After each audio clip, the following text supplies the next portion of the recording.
Hello everybody, Johnny Lombardi here and welcome to sports.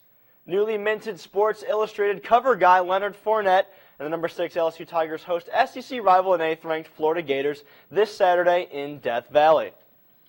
Coming off last Saturday's 45-24 road win in Tiger Stadium against the South Carolina Gamecocks, the Tigers look to push their record to 6-0 with a win against the top 10 Gators. Now earlier this week, Gator star quarterback Jeff Greer was suspended for the rest of the season for testing positive for performance-enhancing drugs banned by the NCAA. Greer and the University of Florida have appealed the decision, but it is very unlikely that Greer plays against LSU on Saturday. LSU head coach Les Miles said at his weekly press conference that no matter who the quarterback is on the other side of the ball, the Tigers are going to prepare the same way.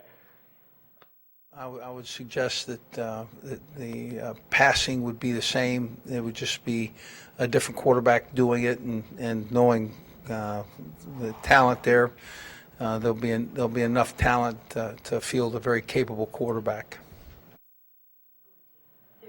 Sophomore Treon Harris will get the start for Florida on Saturday. Harris has thrown for a career 11 touchdowns and 4 interceptions in 2 years at Florida. Kickoff is set for 6 p.m. in Death Valley on ESPN. LSU Florida in a night battle in Tiger Stadium, but let's take a look at some of the other games going on around the country. Number 10, Alabama traveling to College Station to face off against number 9, Texas A&M, another top 10 SEC matchup. That kicks off at 2:30 p.m. on CBS. And number 13, Ole Miss travels to the Liberty Bowl in Memphis to take on the 5-0 Tigers for an 11 a.m. kick on ABC. A little bit of a trap game there for Ole Miss potentially in the big game of the day. Number 7, Michigan State travels to number 12, Michigan in the Big House in Ann Arbor. Jim Harbaugh's first rivalry game there. That's a 2:30 kick on ESPN. Yesterday at LSU Men's Basketball Media Day, head coach Johnny Jones and his Tiger squad expressed optimism ahead of a year that is already full of expectations. Thursday, it was announced that the Tigers will be ranked number 19 in the USA Today Coaches Preseason Poll. LSU was last ranked in the coaches poll at the end of the 2009 season when they were ranked 20th at the end of the year. The Tigers had the third best recruiting class and are bringing in 3 top 40 recruits, Ben Simmons, Antonio Blakeney, and Brandon Sampson, and 2 players from last year's team, Keith Hornsby and Tim Quarterman, both scored in double figures last season and look to contribute again this year. Fourth-year coach Johnny Jones is coming off a 22-win campaign that saw the Tigers make the NCAA tournament. With the high expectations, Coach Jones and the Tigers are ready to tackle the pressure with a loose and talented approach. They've got to make sure they enjoy the moment, and we've got to understand that it's a journey. And if they can understand all those things and it's a long season, we'll be in great shape. We feel great about the team. We look really good. We've improved a lot over the past few months, just from summer school to here. So, I'm really happy with that. The Tigers open the year with an exhibition game in the PMAC November 6th against Southwest Baptist.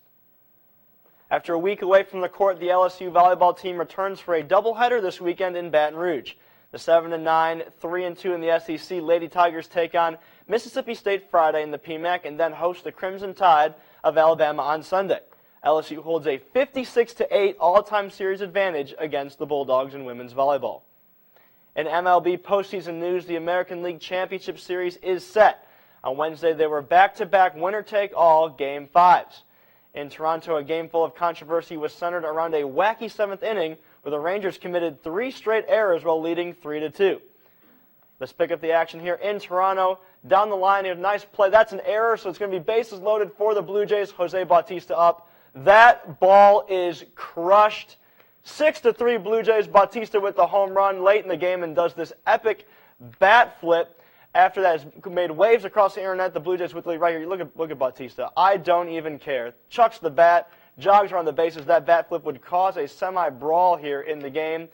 And the Blue Jays would go on to win 6-3 and hang on. Oh, Canada going all the way to the ALCS. In Kansas City, the Houston Astros falling to the Kansas City Royals in Game 5. So that's it for the Astros. A lot of Astros fans in Baton Rouge disappointed. But we'll be right back here on Tiger TV Newsbeat. Don't go anywhere.